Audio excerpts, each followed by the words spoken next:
Muy buenas tardes, bienvenidos, bienvenidas todas. Y bueno, vamos a dar inicio a este curso que, como bien sabéis, pues lleva el título que tenemos aquí, ¿no? Sanar desde dentro. Dimensión terapéutica de la meditación teresiana. Ciertamente, y quizás puede ser como un preámbulo, vamos a hablar de sanación no en un sentido, diríamos, de milagro, sino en un sentido sobre todo de proceso, de un proceso que se nos ofrece, se nos facilita, lo hace posible una vivencia como es la meditación, como es la oración, con todas las repercusiones, podríamos decir, saludables que ello puede tener para nuestra vida. Ciertamente sabiendo que el fin de la práctica de la vivencia, sobre todo cuando hablamos de oración, no es alcanzar una sanación, sino que la sanación es consecuencia de un proceso y de un cambio. Esto me parece muy importante de subrayarlo desde el inicio, sobre todo porque nos movemos en un ámbito donde, por un lado, o muchas veces hablamos de sanación en el contexto religioso simplemente desde una perspectiva milagrera o milagrosa, o como hoy en día se está hablando mucho en el ámbito, sobre todo de la psicología y de la psiquiatría, de una meditación como medida o como medio sanador de la persona. De eso también hablaremos, ¿no? Porque me parece muy importante llegar a distinguir qué nos aporta una perspectiva, hasta dónde puede llegar y qué es lo que abre el panorama a entender y comprender la dimensión de una meditación que se convierte en oración y que ciertamente abarca la globalidad de lo que es la persona o de lo que somos como personas, ¿no? En este sentido, hoy, que quiere ser un poco la clase introductoria, quisiera un poco posicionarnos dentro de la importancia que tiene este tema. Porque ciertamente todos anhelamos y necesitamos la salud, pero más que la salud necesitamos una vida saludable, que ciertamente iremos marcando a lo largo de este camino que iremos haciendo también la diferencia, ¿no? Porque la salud, diríamos, es un bien, forma parte de nuestra naturaleza, pero también sabemos que la salud es una realidad frágil. Y en el momento en que se absolutiza la salud y esta salud nos viene a faltar por tantos y tantos motivos, corremos el riesgo de perder de vista lo que podría ser una tensión saludable de la vida. Y por eso me gusta, más que hablar simplemente de salud, hablar de sanación. Sanación orientada a forjar en nosotros una vida saludable, que, como digo, no se identifica necesariamente con lo que habitualmente entendemos por salud, ¿no? De hecho, cuando hablamos de salud en un ámbito general, ¿no? Pues más o menos todos sabemos a qué nos referimos, ¿no? Aquí os señalo una definición dada por la Organización Mundial de la Salud y que viene a definir la salud como un estado de completo bienestar físico, mental y social, y no solamente la ausencia de enfermedad o dolencia. Una definición que tiene un carácter aparentemente bastante inclusivo, ¿no? Porque no toca simplemente la cuestión biológica, física, referente a la realidad del individuo, de la persona, sino que se abre a la realidad psíquica, pero también al comportamiento o a la interacción del individuo dentro de su ambiente, que sería la referencia a esa dimensión social que sin duda alguna también forma parte de esa realidad o de ese posicionamiento de la persona frente al ambiente que le rodea y frente al ambiente en el que vive. Pero sin embargo, no sé cómo lo veréis, ¿no? Me parece que aún así sigue siendo una definición incompleta. Porque como iremos viendo, no integra todas las dimensiones o todas las facetas que forman parte del individuo. Por ejemplo, aquí no se dice nada de una dimensión que sin duda alguna es fundamental en la vida de la persona, que es la dimensión espiritual. Lo iremos viendo. En este sentido, hablar de vida saludable nos remite a una realidad, yo diría, mucho más compleja y mucho más profunda y mucho más amplia. Sobre todo porque nos remite a entender cuál es el verdadero sentido de la salud, ya desde lo que implica la realidad etimológica de por sí. Sabéis que salud viene del término latino salus, ¿no?, que tiene un doble significado, aunque nosotros lo hemos traducido por dos palabras diferentes. Una de ellas es salud, que frecuentemente la hemos reducido simplemente al ámbito más físico, psíquico y biológico, y por otro lado, la palabra salvación, que en el contexto, diríamos, latino es la misma palabra, pero que abarca una realidad mucho más global de la persona, y que yo creo que nos abre a una perspectiva más auténtica de lo que también ha sido el reduccionismo religioso, donde muchas veces se ha reducido lo que es la salvación simplemente a algo que va a acontecer después, y se ha olvidado la percepción más auténtica y más original que hace referencia a todo lo que es saludable para la vida de la persona. Es decir, hablar de salvación no tendría que ser simplemente pensar en un futuro más allá de la muerte, donde seremos salvados y no condenados, ¿no?, sino que hablar de salvación tendría que ser de hablar de restauración de la vida saludable en todo lo que afecta, diríamos, a la dimensión de la persona. Por eso traigo un poco a colación aquí este término, porque creo que nos orienta muy bien a la hora de tratar de hablar de esa dimensión sanadora que tendría que tener la religión o la práctica de la religión en relación con todas las dimensiones que forman parte de la vida del ser humano. Ciertamente, si hiciéramos ahora un discurso, por ejemplo, de cómo ve Jesucristo toda la dimensión de lo que es la salvación, descubrimos que no se remite única y exclusivamente a una realidad futurible, sino que la sanación predicada, realizada, llevada a cabo por Jesús incluye la dimensión física, incluye la dimensión afectiva, incluye la dimensión psicológica, incluye la dimensión espiritual del ser humano, ¿no?, apuntando precisamente a una restauración, por llamarlo de alguna manera, global de todas las dimensiones que forman parte del ser humano. Ciertamente esto sería un tema también muy interesante para tratar y para profundizar, ¿no? En este sentido, fijaos, hablar de una vida saludable implicaría diversos aspectos o diversos elementos que forman parte ineludible de una auténtica vida saludable.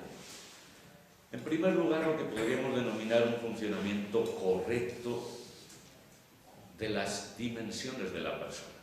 Que funcione bien mi cuerpo, con todas sus capacidades, sus potencialidades, que funcione bien mi mente, pero que funcione también bien mi dimensión afectiva, mi dimensión, si queremos, emocional, mi dimensión espiritual,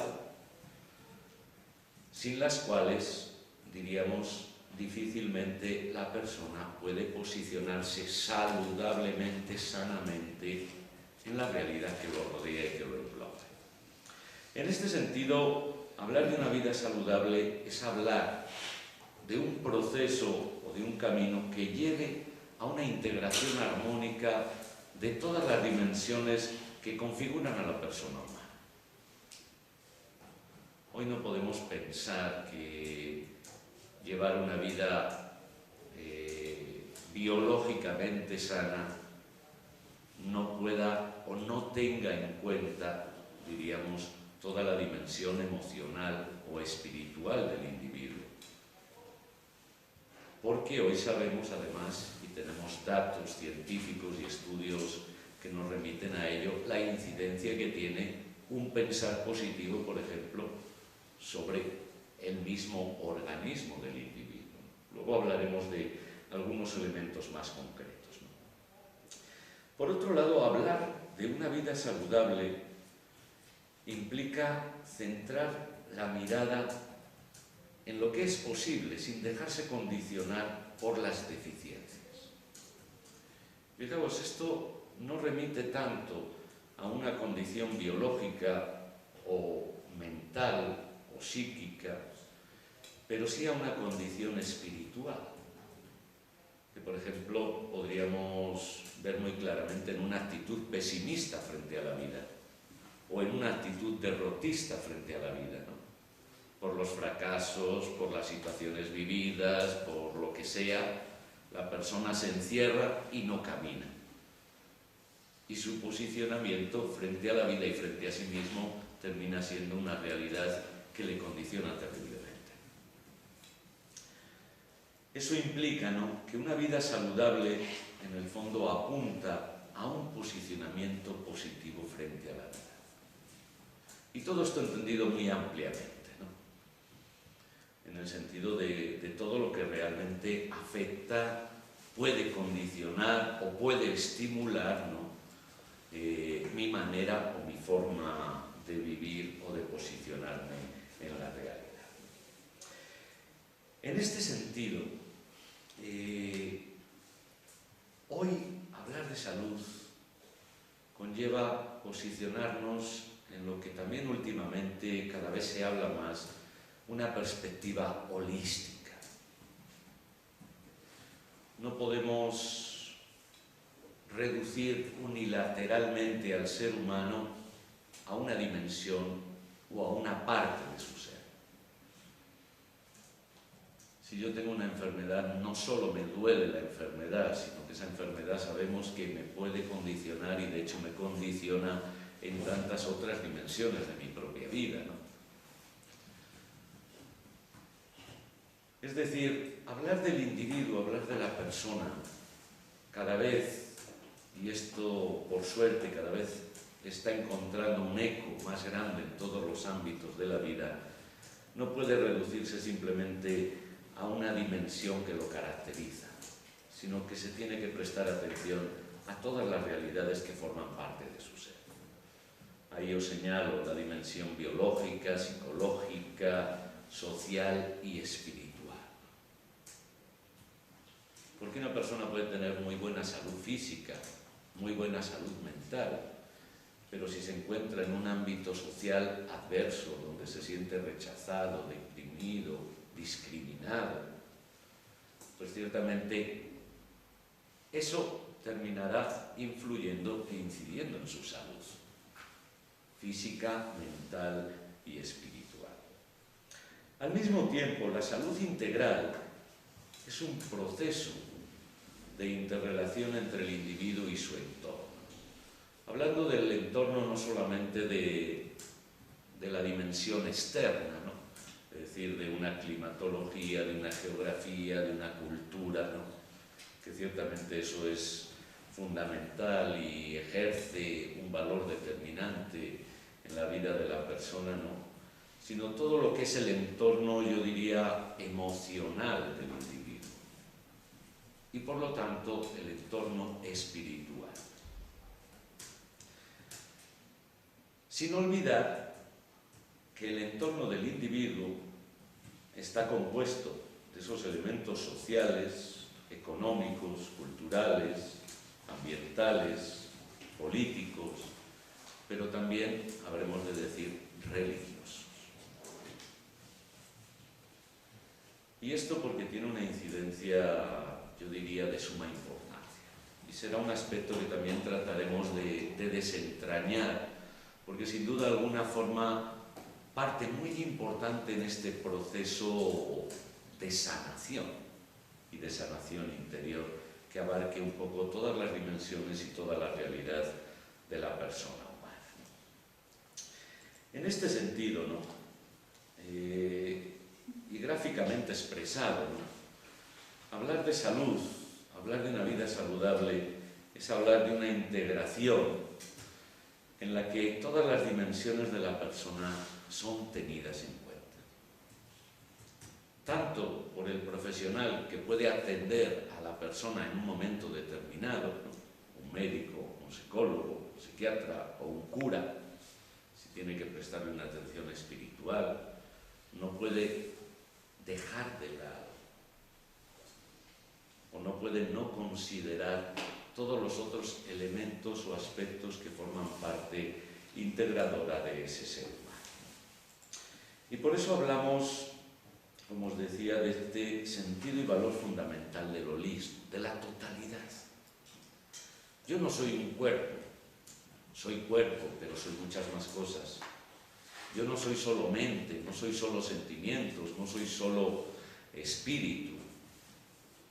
Soy todo eso, pero en una realidad integrada, unitaria, en la que hay una interacción constante, aunque yo no pueda llegar a captarla o a determinarla. Pero ciertamente en mi manera de vivir, incluso la religiosidad, la espiritualidad, la incidencia que produce en mí el ambiente que me rodea es notable. La incidencia que produce en mí mi manera de pensar o de percibir las cosas, la manera en cómo incide en mí mi salud o mi deterioro biológico o no.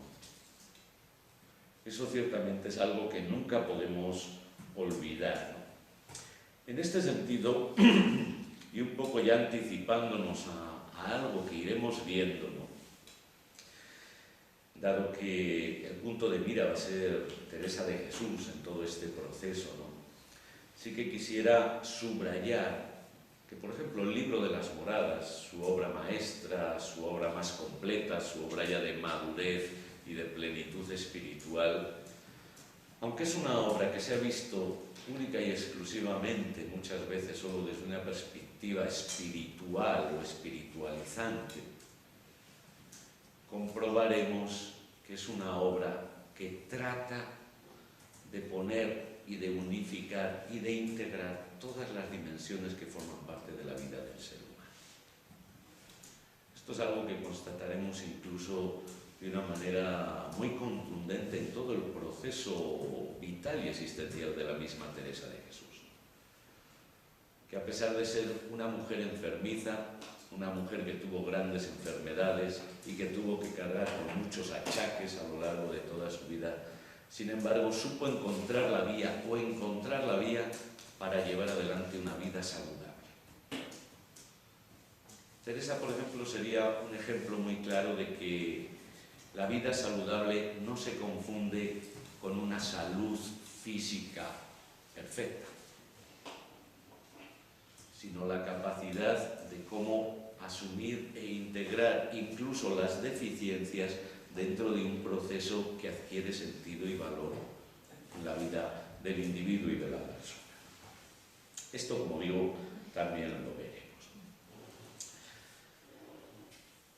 Hablamos de salud, hablamos de meditación, hablamos de oración. Y esto, como os insinuaba al inicio, pues es un tema que casi podríamos decir que está como muy de moda.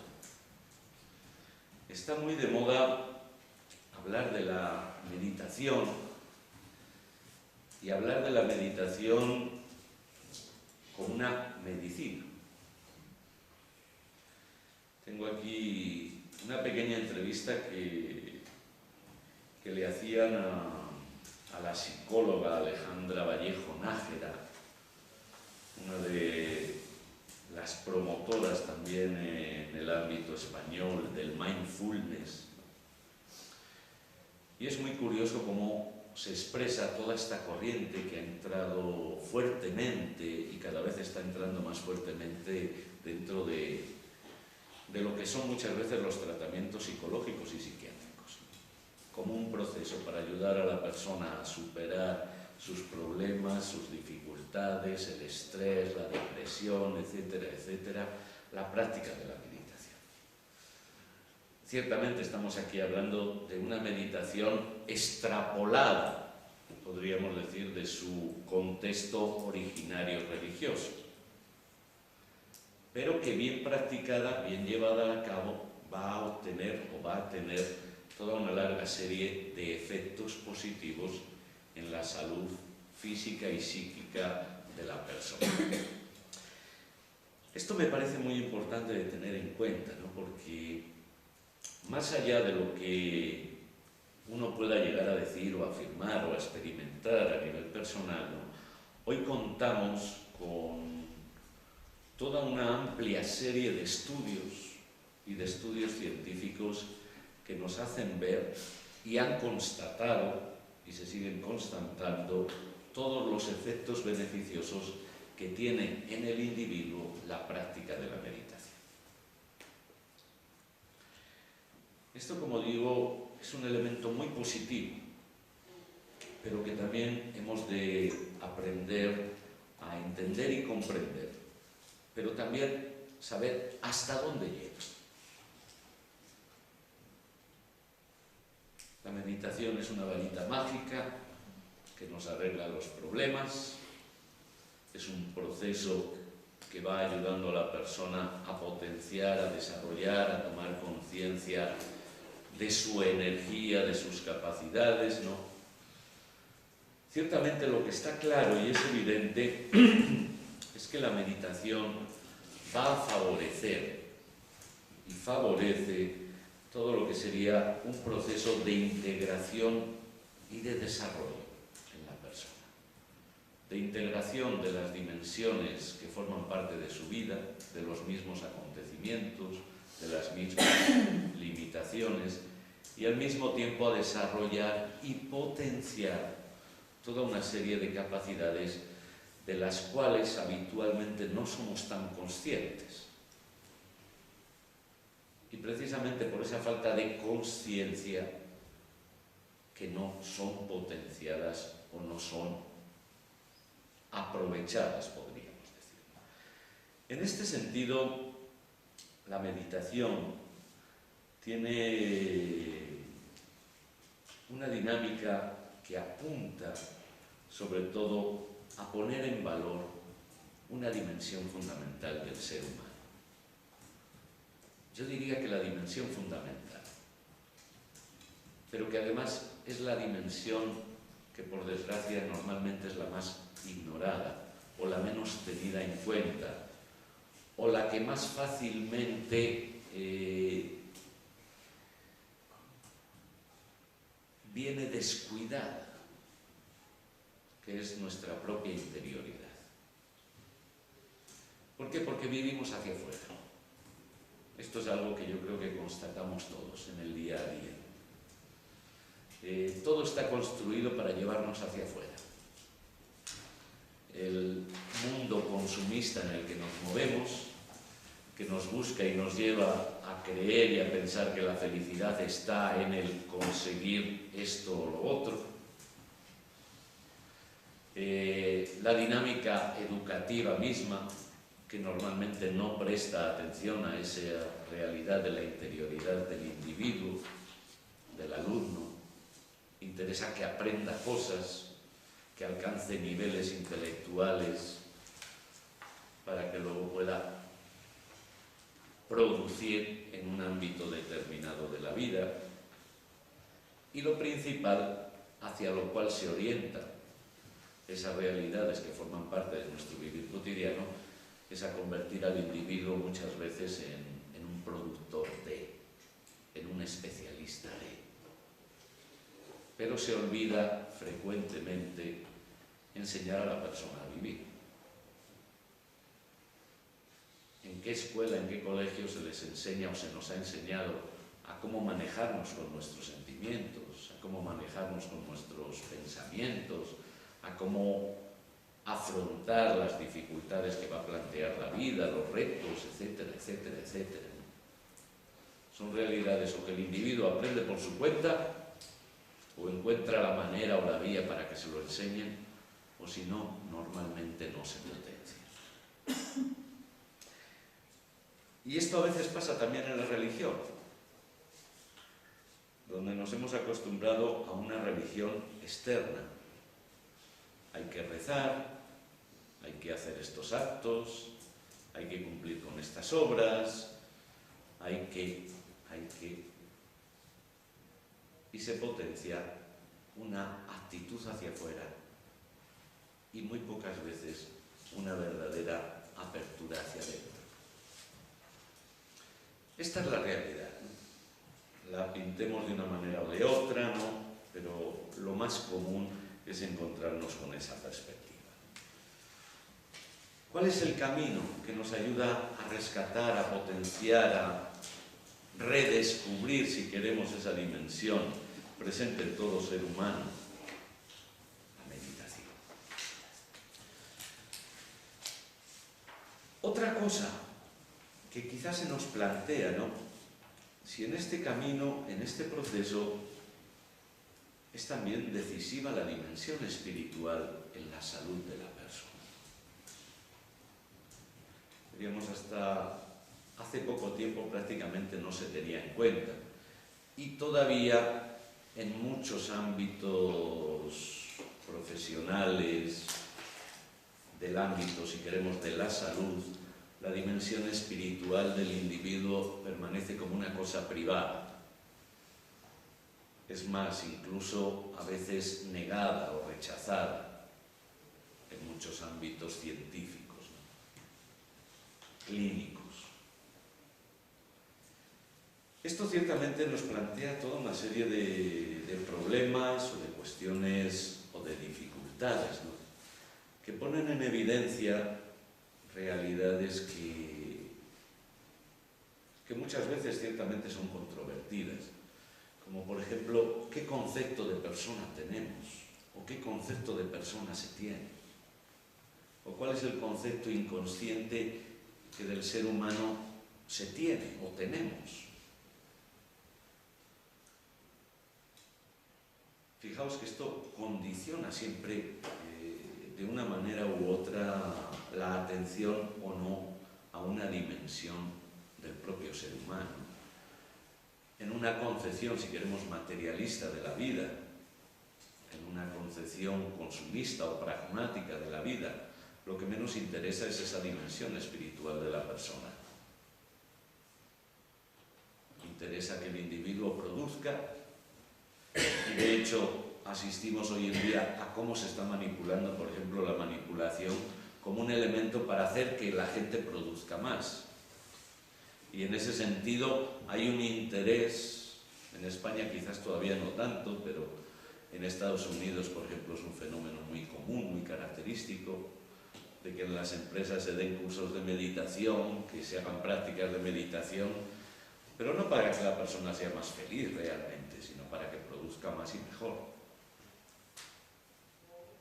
E incluso encontraréis por ahí libros de la mística del economista. Una mística que lo que busca es potenciar en la persona una conciencia de bienestar para que pueda producir más y que pueda aplastar al otro sin remordimientos de conciencia, ¿no? Y sintiéndose feliz. O sea que hay mucho engaño también, ¿no? Y hay que andarse con mucho cuidado, ¿no? Y por eso subrayo esta dimensión, ¿no? ¿Cuál es el concepto de persona que hay? Concepto de ser humano que en el fondo incide o positiva o negativamente en el planteamiento de las cosas. También lo que sería el concepto de una vida saludable. Porque según cuál es el posicionamiento que tiene la persona sobre sí misma o sobre el concepto que tiene sobre lo que es el ser humano y el valor del ser humano, así va a ser también su concepto de vida saludable.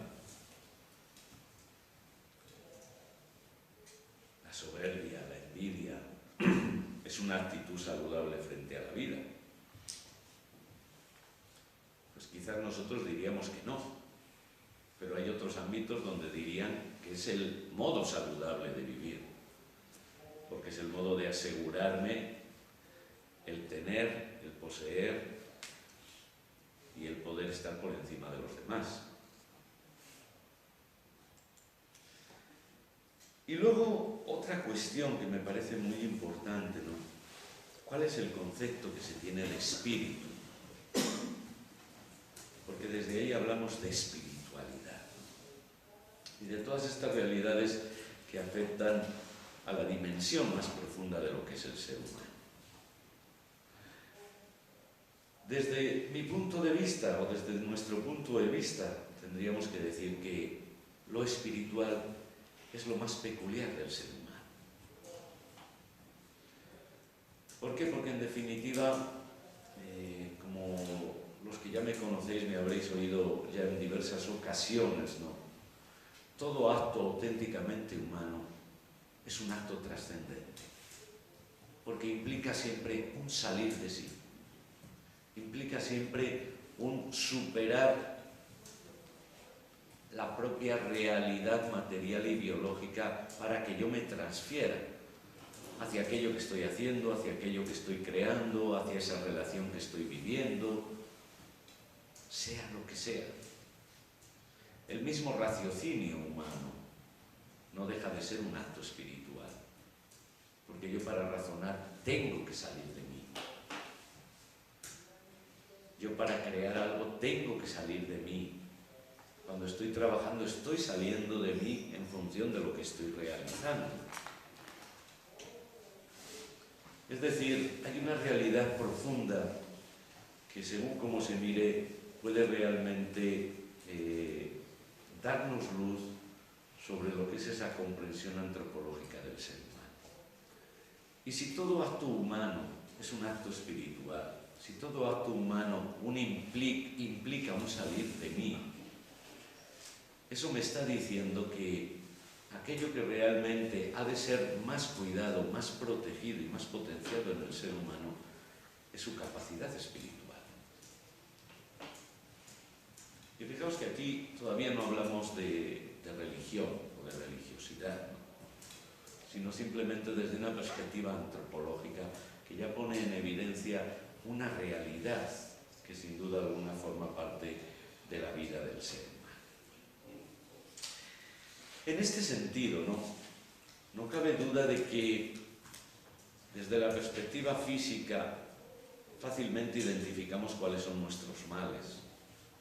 Desde la perspectiva psíquica, psicológica también tenemos cierta facilidad para identificar nuestros males o nuestros condicionantes. Pero desde la perspectiva espiritual, podríamos decir, hay enfermedades espirituales, hay daños espirituales. Y yo diría que muchos de los grandes daños o elementos que no nos dejan vivir una vida saludable precisamente son de carácter espiritual. Aquí simplemente señalo algunas realidades, ¿no? Que terapéuticamente en el ámbito psicológico algunas se pueden solapar, solucionar, resolver, pero que muchas veces remiten a una realidad mucho más profunda del ser humano y que no se agotan en su comprensión simplemente desde una perspectiva, si queremos, mental o psíquica, sino que afectan a realidades mucho más profundas. Por ejemplo, pensemos en la depresión. Hoy es una enfermedad o un malestar bastante común. Y de una manera u otra todos tenemos momentos de depresión, si bien no es una realidad crónica, ¿no? Pero aún así, la depresión hace referencia simplemente a un condicionante psíquico o neuronal, o hace más referencia a un sentido de la vida, a un posicionamiento frente a la vida, que en el fondo hace tambalear el suelo y que se puede mitigar, sí, con medicinas, pero hasta qué punto eso soluciona el problema, ¿no? Pensemos en otras realidades, ¿no?, que forman también parte de nuestro vivir cotidiano y que las vamos superando, pero que en cuanto se enquistan se convierten en un verdadero problema vital y existencial. Pensemos en el rencor, en el odio, en el sentido de culpa, en la amargura. ¿Cuánta gente encontramos por ahí que físicamente son muy sanos, mentalmente podríamos decir que también, y sin embargo viven con una amargura y una tristeza increíbles? Las heridas, que forman parte también de toda nuestra trayectoria existencial, que a veces quedan por ahí enquistadas, escondidas, olvidadas, pero que siguen estando ahí y que realmente no tienen una raíz biológica y tampoco psíquica, sino que afectan más a la dimensión profunda de la vida de la persona, ¿no? El desamor, o tantas y tantas cosas, ¿no?, que podríamos centrar y subrayar y que inciden de una manera mucho más negativa en nuestra capacidad de vivir saludablemente que no, por ejemplo, el hecho de que me falte un brazo, que es una realidad pues ya que no tiene remedio. Me falta un brazo y me tengo que conformar a vivir con eso. Esto lo señalo porque veremos que en el fondo muchas de las realidades hacia las cuales nos va a llevar todo este proceso y todo este camino es precisamente a ir a la raíz de aquello que puede condicionarnos en nuestra manera y en nuestro modo de vivir e impedir que nuestra vida sea una vida realmente saludable. En este sentido, cuando hablamos, por ejemplo, de terapia, ¿no?, en el título del curso decimos, ¿no?, la dimensión terapéutica de la meditación teresiana. No es que tenga yo ahí un terapeuta que me vaya indicando el camino, el proceso, ¿no?, sino como el ejercicio mismo de la meditación, el proceso en el que me adentro, la realidad que va forjando en mí este camino, va a tener realmente una incidencia terapéutica, es decir, sanadora. Eso implica que hablamos de un camino y de un proceso. Es decir, no es una realidad de efectos automáticos o inmediatos. Esto es un hándicap. ¿Por qué? Porque estamos en la era digital y estamos acostumbrados a que con dar un botón se soluciona o conseguimos lo que buscamos.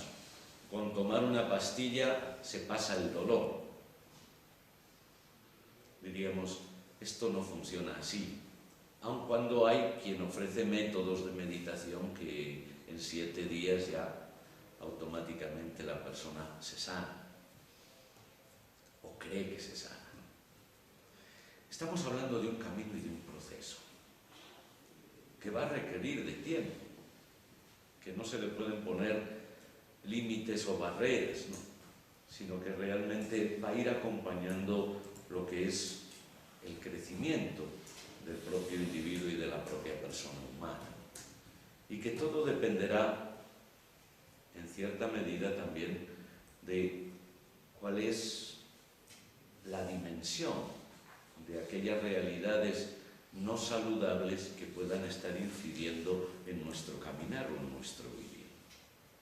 Es decir, no hay fórmulas matemáticas ni precisas ni automáticas en este proceso y en este camino. Lo que sí que es evidente es que un proceso de meditación y sobre todo de oración teresiana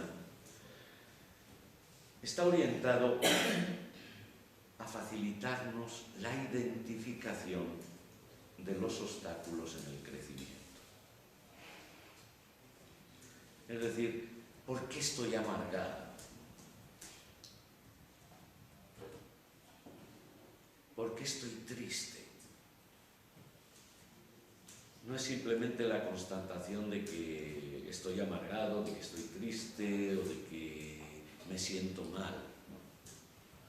Sino de iniciar todo un proceso que me pueda llevar a identificar por qué yo estoy triste, por qué yo estoy amargado, por qué estoy enojado, por qué soy tan irascible, etcétera, etcétera, etcétera.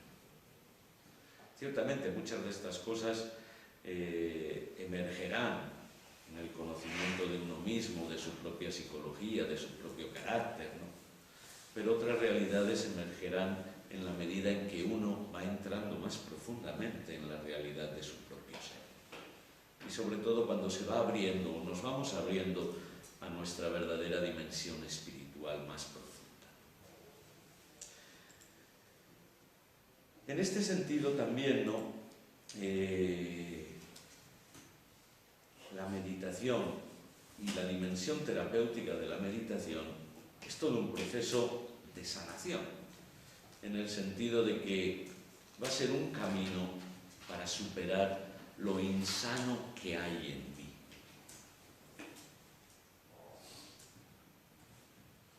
Pues igual yo tengo una herida profunda, o un rencor profundo, o una incapacidad de perdonarme a mí mismo, o tengo una imagen totalmente equivocada de Dios que me está pesando, que no me está dejando vivir, que no me está dejando respirar. Es decir, las motivaciones pueden ser muy diferentes, ¿no?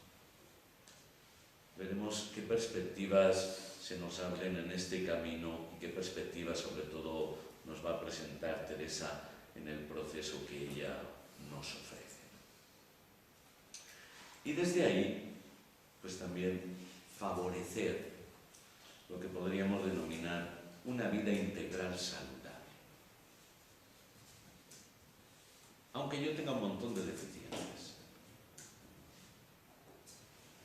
Veamos, aquí es donde vamos a entrar más claramente en esa distinción, ¿no? De que lo importante, ciertamente la salud es importante, pero no es el valor absoluto. El valor absoluto, tendríamos que decir en este ámbito, sería la capacidad de vivir saludablemente. Aun cuando pues, yo tenga mis faltas de salud física, mis faltas de mis complejos, mis momentos bajos, etcétera, etcétera, etcétera. No significa que ya voy a ser el ser perfecto, sino que se va a potenciar en mí la capacidad de integrar, de asumir y de vivir saludablemente, acogiendo, asumiendo toda la realidad de mi ser. Por anticiparnos un poco a lo que todavía ahondaremos y profundizaremos desde varias perspectivas, ¿no? Algunos efectos positivos de la meditación. Luego os hablaré de ello también desde una perspectiva incluso clínica, ¿no?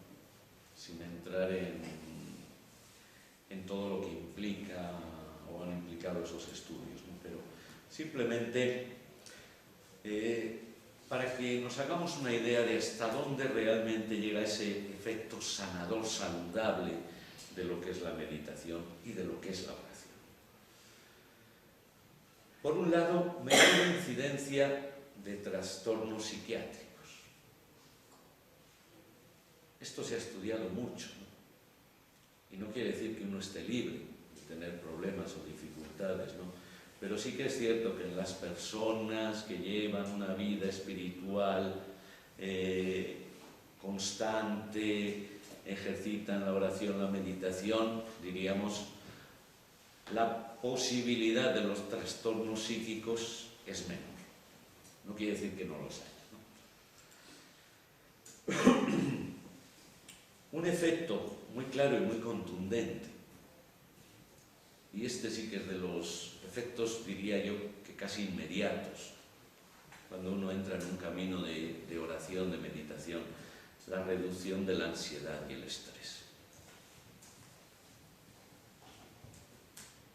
Ya el simple hecho de pararse y dedicarse unos minutos ya supone una ruptura con la corriente de vida que nos puede arrastrar.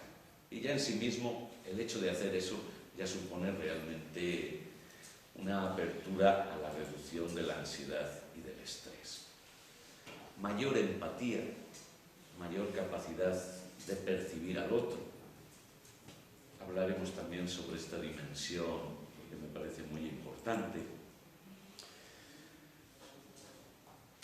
Favorece, posibilita, mejora las relaciones interpersonales, precisamente porque meditar supone ponerse en actitud de escucha, y quien es capaz de ponerse en actitud de escucha y de silencio también va potenciando en sí mismo una mayor capacidad de escucha y de atención hacia el otro.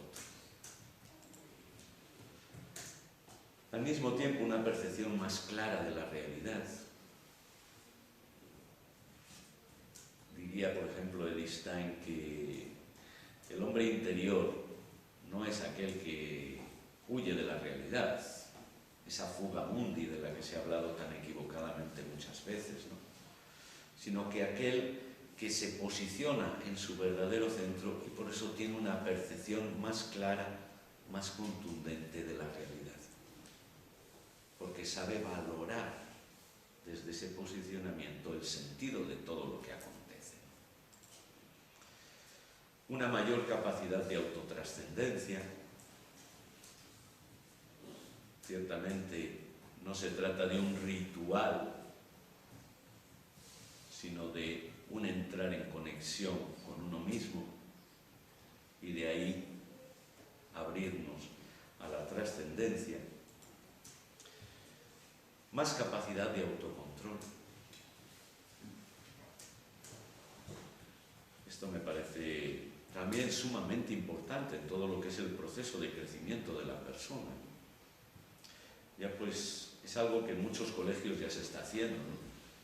Si bien más en la línea, diríamos, de una meditación simplemente práctica, no religiosa, pero que sin duda alguna puede favorecer en el desarrollo del niño el autocontrol, ¿no? El no dejarse simplemente arrastrar por el carácter, por la ira, por su manera de ser, ¿no? Potencia la capacidad reflexiva de la persona, porque en sí mismo la meditación ya implica un acto de reflexión, ¿no?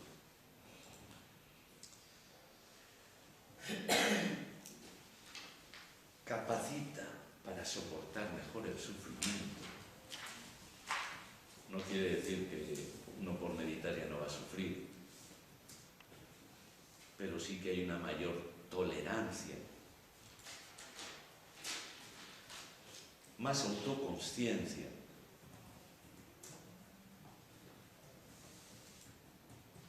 y más felicidad, en definitiva. Es decir, potencia esa dimensión de un vivir saludable, que en el fondo se va a medir siempre por el grado de felicidad de la persona. Bueno, esto, como digo, son así chispazos de lo que iremos viendo de una manera todavía mucho más detallada, ¿no?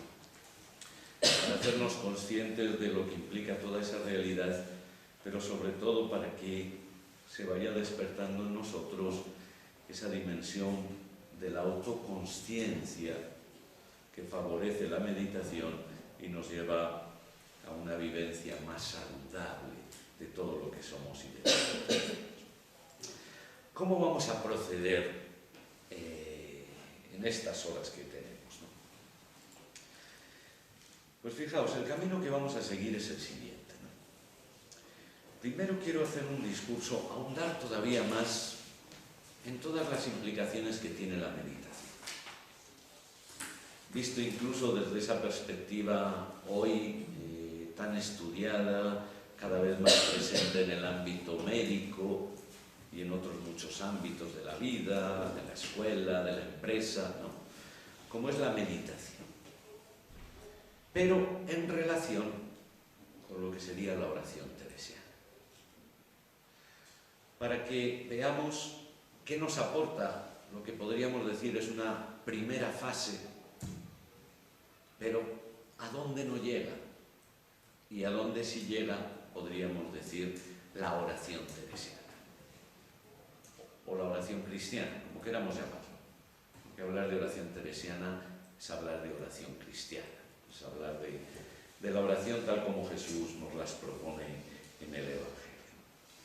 Esa será una primera cuestión, donde os presentaré a manera muy sistemática también, muy rápida, ¿no?, los efectos constatados científicamente que tienen sobre la salud física, la salud mental y la salud cerebral.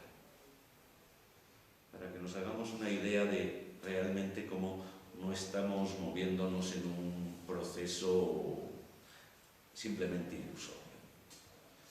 Pero también para que comprendamos o entendamos lo que es la diferencia tanto entre lo que es una práctica que puede ser tranquilamente laica, diríamos, no religiosa, de lo que sería una práctica que ya se adentra dentro de la implicación de la religión, ¿no?, y de la religión cristiana en este caso. En un segundo momento nos vamos a acercar al paradigma biográfico de Teresa de Jesús. Me parece que la dimensión testimonial siempre termina siendo la mejor escuela. De ver cómo una mujer enfermiza, enferma, en la que podemos percibir tantas perspectivas, podríamos decir, psicosomáticas, que inciden muy negativamente en su propia existencia, cómo después de un proceso de 20 años de oración consigue superarse a sí misma. Es un aspecto que quizás no siempre se ha puesto en evidencia, por ejemplo, en relación con Teresa, pero que me parece muy importante, ¿no?, porque aquí emerge con una contundencia fuerte cómo realmente ese proceso de oración se va constituyendo en una verdadera terapia para Teresa. Y eso nos llevará a percibir el sentido de esa salud que emerge del interior y cómo eso incide realmente en su vida y en su posicionamiento frente a la vida. Otro aspecto que veremos, porque en definitiva esa es la intencionalidad del curso, ¿no?, ¿en qué consiste realmente la práctica de la oración teresiana? Y por qué esa práctica nos abre a todo un proceso sanador, desde dentro. No como digo, cuestiones sentimentales o cuestiones de que es que si imploramos mucho al Espíritu Santo nos va a quitar este problema. No. O sea, no obviamos la gracia, por supuesto, pero diríamos, vamos a dirigir la mirada sobre todo hacia aquello que por lo que implica y supone como un proceso que se desarrolla en el ser humano, incide en toda la realidad de lo que somos como seres humanos. Y por eso de ahí pasaremos a tratar de ver cómo es ese proceso terapéutico de la oración teresiana. Es decir, cómo ese proceso en el que nos vamos adentrando nos va a ir ayudando a liberarnos, a sanarnos de aquellas realidades que pueden estar en nuestro inconsciente religioso o espiritual y que pueden constituir muchas veces el freno o el impedimento para una verdadera vida saludable. Y esto afecta a todas las dimensiones de nuestra vida. O sea, aquí no vamos a practicar como haciendo meditación, pues me voy a liberar de un complejo determinado. No. Que muchas veces es la conciencia religiosa que nos hemos forjado, ¿no? Ay, es que si le pido mucho al Señor y hago mucha oración y le digo que me quite esto, me lo va a quitar. No se trata de eso, sino como de adentrarnos en este proceso. El proceso mismo en sí se va convirtiendo en una realidad iluminadora que me lleva a mí, diríamos, a descubrir la raíz y a sanar la raíz de aquello que me está condicionando. Os pongo un ejemplo para que no se nos haga muy abstracto, aunque lo veremos a lo largo de estos días, ¿no? Por ejemplo, una Teresa de Jesús que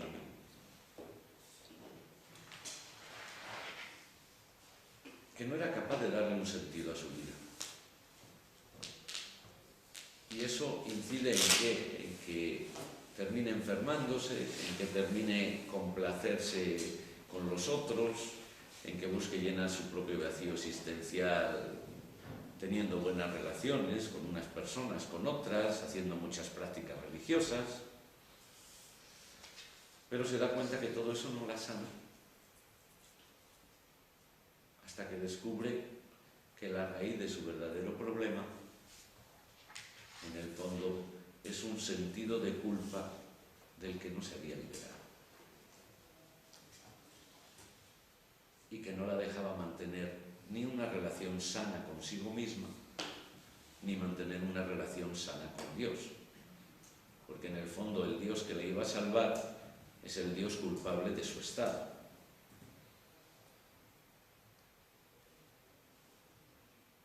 Fijaos, esto es un poco, como digo, para que veáis, ¿no?, cómo muchas veces, como hay casos, ¿no?, cada caso es único, ¿no?, a veces un inconsciente religioso, espiritual, insano, puede ser la raíz de un modo de vivir insano,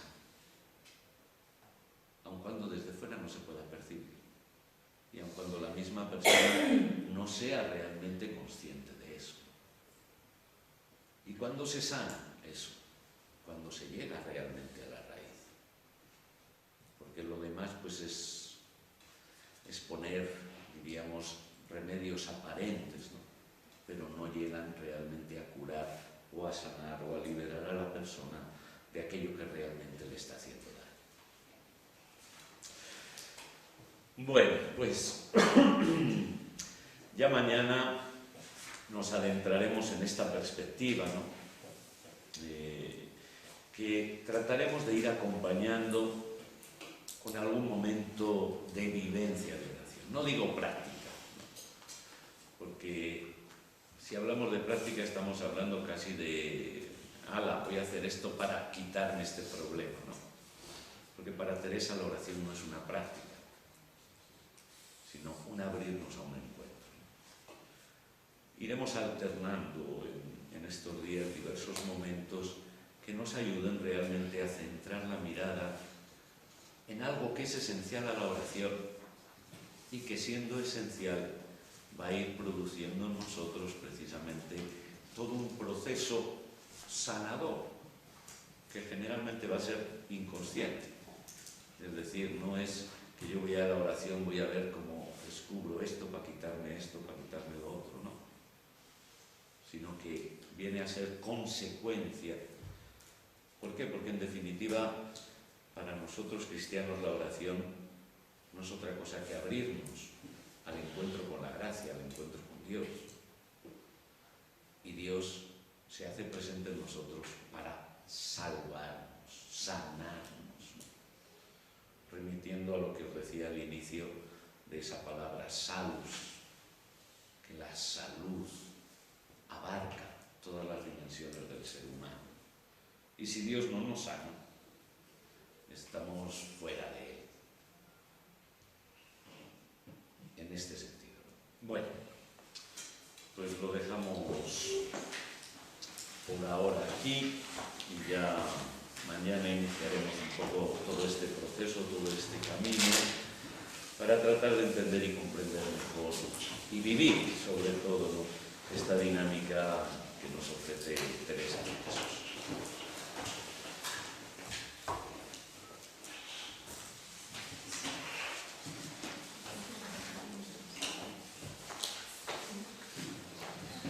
Oye, y un saludo que no lo he dicho a todos los que nos están siguiendo online, que son casi tantos como los que estamos acá.